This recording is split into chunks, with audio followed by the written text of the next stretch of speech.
Stop me if you've heard this before. A story where birth and death are both reversible, where for certain characters, reports of their demise were not exaggerated. It's just that death just didn't take. There are many cases where it can be faked. You have the fake out or the fake body misdirection or the long lost twin. I'm talking about real resurrection here, where depending on the laws of the universe, magic, cloning, regeneration, or reincarnation are used to bring back a character from the void, usually either bringing something back with them or not being brought back fully themselves. That is exactly the story of Jon Snow. So, let's see how well his resurrection is used in his story, as well as other stories. First off, resurrection stories should be used sparingly. In a universe where death can be cheap, where basically characters die every week and come back, it loses its meaning and its grasp. A resurrection story should be used only when it's available and usually is having some sort of a cost. Being brought back to life just for the sake of it doesn't have that same weight. So let's say the character does come back from the dead. They may not be fully themselves like Jon Snow. Maybe they come back as physically a ghost, a zombie, a demon, robot, or hologram even. Those are many options that can be done. With Jon Snow's case, he comes back different, having the experience of being betrayed, but being murdered by his own sworn brothers.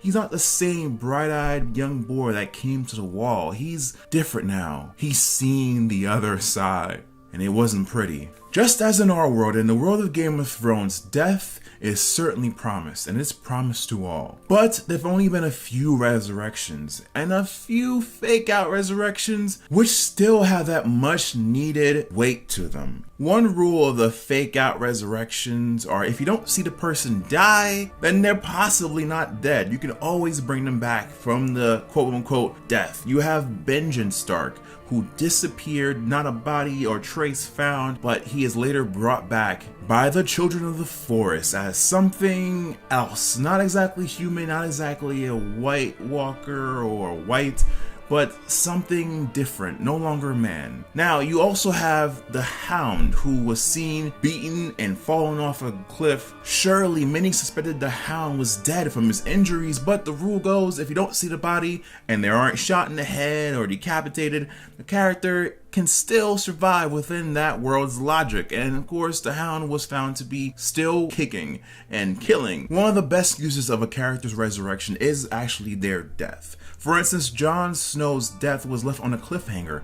Was he alive? Was he dead? Yes, he was losing lots of blood, but as we just seen with the Hound, your character could be nearly half to death but still be able to survive. Jon Snow's resurrection was played with, it was teased with on whether he would be able to survive. Once it was proven that he was dead, then the next answer came. Can he be brought back? Within the rules of this world, death has been cheated more than once. We have not only Benjen, but the original Resurrector, Baric Dondarion, who has been killed several times but has been brought back. So this left an opening of Jon Snow's possible resurrection, being able to be dragged back into the world of the living. Baric Dondarion himself has stated that every single time he comes back, a part of him is left behind. He isn't the same man, and this happens to Jon Snow once he's brought back to life by Melisandre, realizing that for him there was no afterlife, that there's nothing to go to.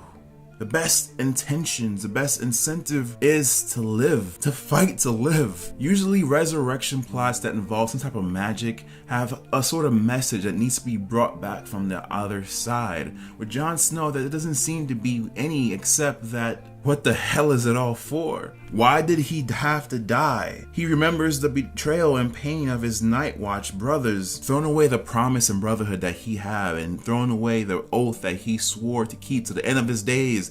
But now that he's dead, his Night's Watch is over. So now he fights for himself, his family. He fights for the living. He has a new purpose now. He had a second chance. Not many people are given a second chance, and I think the main reason for resurrection stories is the possibility of that chance. Sometimes you don't only live once, but most of us do use that one life and do something with it. And Jon Snow seems to be taking his second chance and actually using it. And with that second chance, there are some scars. There was an equivalent exchange for him being brought back to life.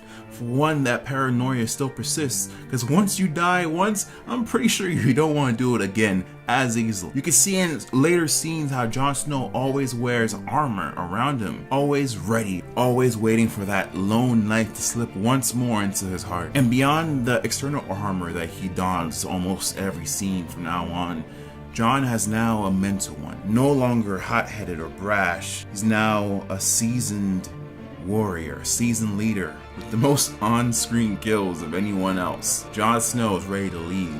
Perhaps he came back from death for a greater purpose. Maybe to rule. What do you think of Jon Snow and other resurrection stories? Seriously, I think almost every story has a version of this, whether it is the fake out, which is mostly done with regular TV shows, or the magical one where they're brought back from death. And also there is the new sci-fi version of having your brain implanted inside a robot. What do you think? What's your favorite version? Do you like the reincarnation, or maybe the cloning regeneration, which is kinda resurrection, or straight up back from the dead zombie style? My personal favorite. So let me know down in the comment section below. And if you like this video, don't forget to give me a like and share it with your friends. If you're new, subscribe and join the family. See ya.